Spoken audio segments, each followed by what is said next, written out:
Sin City is a 2005 film that was directed by Frank Miller and Robert Rodriguez.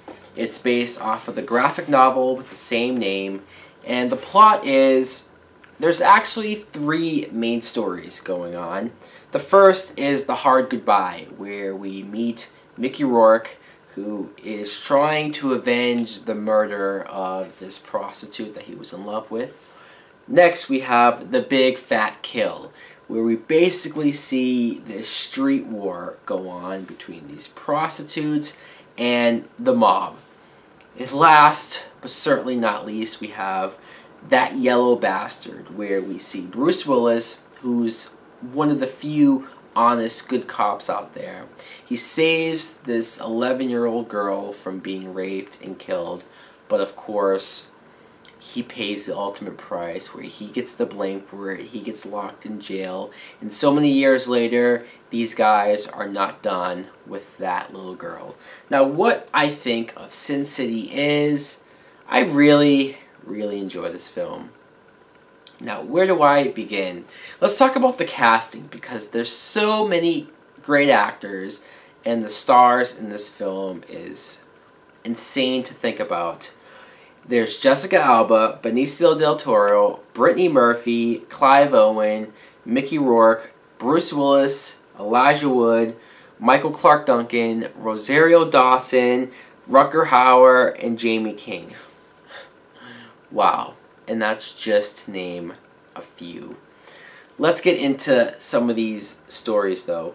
The first one, The Hard Goodbye, I really enjoy that one because when you see Mickey Rourke and how much of a badass he is, and the fact that he was in love with this prostitute, was it reciprocated? Who really knows? But when she gets killed and he gets the blame for it, him going after the killer, or at least trying to go after the killer, her killer being Elijah Wood, who is this creepy, he's quick, he's fast, but he's silent, and he's almost emotionless because he eats people. And when Jamie King, who played Goldie, the prostitute that gets killed, when her twin sister shows up and ends up working with Mickey Rourke to find the killer, that took an interesting turn.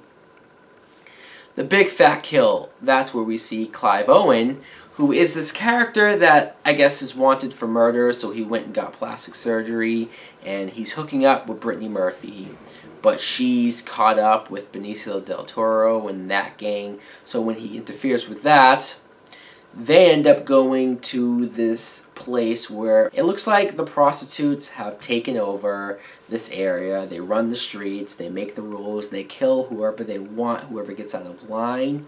So when they kill these people, that's when the mob comes in, the cops, and pretty much anyone else that's in on their operation. And seeing Clive Owen have to work with Rosario Dawson and those group of girls. But my favorite thing, or my favorite story in this movie, which is saying a lot because I do like the other stories as well, but That Yellow Bastard, everything about that story has me fascinated by where it goes. Because at the very beginning you see Bruce Willis and how he saves this little girl, how he's the only cop that's willing to go to the lengths to do so. And you see Nick Stahl, who plays this creepy guy, but when Bruce Willis stops him, and then he gets shot by his own partner and left for dead, but they save his life. And what's messed up is that they only save his life because they want him to suffer for what he did to Nick Stahl. They want him to spend the rest of his life in jail and basically live there alone. And the relationship that he develops with the little girl, at first it starts off quite nice because the little girl is so thankful for him saving her life that she writes letters to him every week. And it seems truly like a father-daughter relationship. But when he gets the impression that something's happened to her, the letters stop, he does whatever he has to do to get out. He goes right to her until he realizes that that was their plan to find out who she was, to go after her.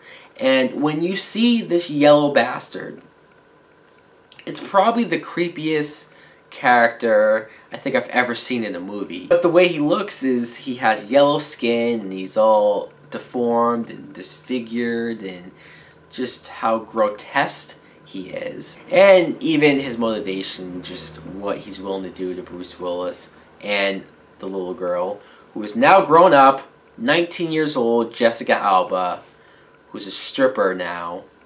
Wow.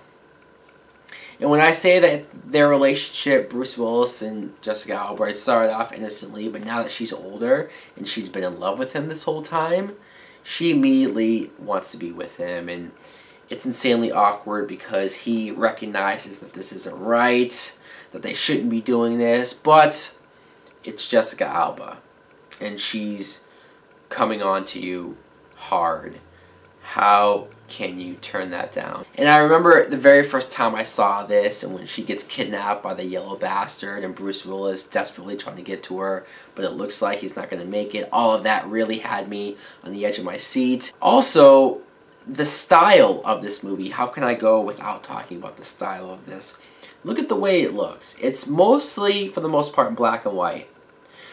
And that's just cool because it creates like a film noir type style, and you don't see that a whole lot in movies anymore. But the way how certain colors are blown out and shown, emphasized, like, for example, Jamie King, her blonde hair really sticks out. Or when characters bleed and the red just pops off the screen, it really sticks out and it makes certain scenes and moments memorable. What more can I say about Sin City? This movie was groundbreaking for the time. It was original. It was different. It's visually breathtaking, honestly. Even rewatching, I'm just going, wow. I'm captivated by just the way the film looks. And then with the ton of actors in here and the stories that I like, there's really nothing, for me at least, to complain about with Sin City. I really, really enjoy this film. Anyways, guys, let me know in the comments below what you think of Sin City. Thanks for watching. Like and subscribe. Later!